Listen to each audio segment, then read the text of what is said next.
એક માતા ઊંટ અને તેનું બાળક પ્રાણી સંગ્રહાલયના એક ઝાડ નીચે આરામ કરી રહ્યા હતા. ઊંટના બાળકે માતાને પ્રશ્ન કર્યો કે આપણને ખૂંદ શા માટે આપવામાં આવી છે. માતાએ જવાબ આપ્યો કે આપણે તો રણ પ્રદેશના પ્રાણીઓ છીએ, તેથી પાણીનો સંગ્રહ કરવા માટે ખૂંદ આપવામાં આવી છે કે જેથી ખૂબ ઓછા પાણીમાં આપણે જીવી શકીએ.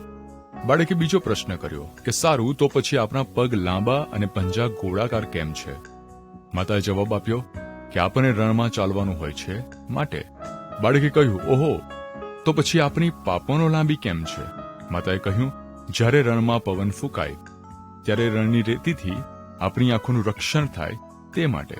આ બાળક ઊંટ વિચારમાં પડી ગયું અને માતાને કહેવા લાગ્યું કે રણમાં ફરવાનું હોવાથી પાણીના સંગ્રહ માટે ખૂંદ છે, રણમાં ચાલવાને માટે લાંબા પગ અને પહોળા પંજા છે, રણની રેતીથી બચવા માટે લાંબી પાપણો ઈશ્વરે આપણને આપી છે. તો પછી આપણને અહીં પ્રાણી સંગ્રહાલયમાં શા માટે પૂરવામાં આવેલા છે? હા મિત્રો, આ સામાન્ય લાગતી વાર્તા આપણને ઘણું બધું શીખવી જાય છે કે ઈશ્વરે આપણને ઘણી બધી આવડતો અને કાર્ય કરવાની ક્ષમતાઓ આપી છે, પરંતુ જો તેનો ઉપયોગ યોગ્ય સમયે અને યોગ્ય જગ્યાએ કરવામાં આવે નહીં અને મૂકી રાખવામાં આવે તો એ સઘળું વ્યર્થ છે.